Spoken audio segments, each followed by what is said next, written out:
Hi! నేను మీ లక్ష్మణ్ సంతు. కొన్నిసార్లు మన ఇంట్లో పాలు ఇలా అంటే ఇరిగిపోతూ ఉంటాయి. ఇలా ముక్కలుగా పాలు అయిపోతుంటాయి. అలాంటప్పుడు పాలను వేస్ట్‌గా పడేయకుండా దీంతో కూడా ఒక స్వీట్ చేసుకోవచ్చనమాట చక్కగా. షుగర్ అలవాటు ఉన్న వాళ్ళు షుగర్ వేసుకోవచ్చు, లేదా బెల్లమైనా వేసుకోవచ్చు. చూడండి నేనిప్పుడు చేస్తాను. ఇలా స్టవ్ పైన ఆ పాలని పెట్టుకొని మేమైతే బెల్లం యూజ్ చేస్తున్నాము. చక్కగా దాని క్వాంటిటీ తగ్గట్టుగా బెల్లం వేసుకోవాలి. నెక్స్ట్ మన దగ్గర యాలచ్చి ఉంటుంది కదా, ఒక 4-5 యాలచ్చి తీసుకొని దాన్ని పౌడర్లా చేసుకోవాలి యాలచ్చిని. కొంతమందికి యాలచ్చి స్కిన్ ఇష్టం ఉండదన్నమాట. అందుకే దాని లోపల ఇలా పౌడర్లా చేసుకొని దాంట్లో వేసుకోవాలి. చక్కగా ఆ వాటర్ మొత్తం ఇంకిపోయేటట్లు స్టవ్ పైన లో ఫ్లేమ్లో పెట్టుకొని ఉంచుకోవాలి.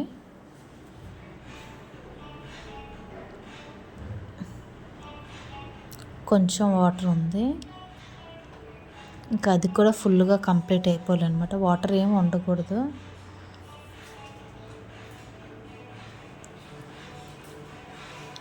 యాలచ్చి వేసుకుంటే స్మెల్ కూడా బాగుంటుంది, టేస్టీగా, హెల్త్కి కూడా మంచిది.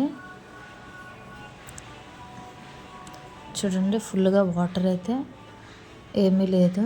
చక్కగా ఫైనల్ అయితే ఇలా చేసిన తర్వాత లాస్ట్కి ఇది ముద్దకోవా ఉంటుంది కదా, యాజ్ అలానే టేస్ట్ కూడా అలానే ఉంటుంది. చక్కగా అంతా అయ్యాక ఒక బౌల్లో దీన్ని తీసుకొని చల్లారాక ఫ్రిడ్జ్లో పెట్టుకుంటే చక్కగా భలే ఉంటుందండి. పూర్తిగా చల్లారాక ఫ్రిడ్జ్లో పెట్టుకోవాలి. చూడడానికి కూడా చాలా చక్కగా కోవాలానే ఉంది, సేమ్ టేస్ట్ కూడా అలానే ఉంటుంది. ఫ్రిడ్జ్లో ఏ ఐటెం పెట్టినా దానిపైన మూత పెట్టుకోవాలి ఫ్రిడ్జ్లో మాత్రం. ఒక 1 అవర్ వరకు ఉంచి తర్వాత తింటే సూపర్గా ఉంటుంది.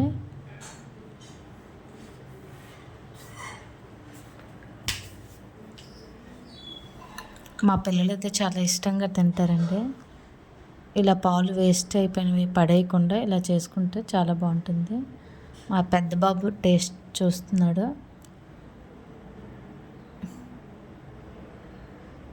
వావ్, సూపర్గా ఉంది. సేమ్ యాజ్ మన స్వీట్ షాపుల్లో దొరుకుతుంది కదా, అలానే ఉంటుంది ముద్దకోవాలనే.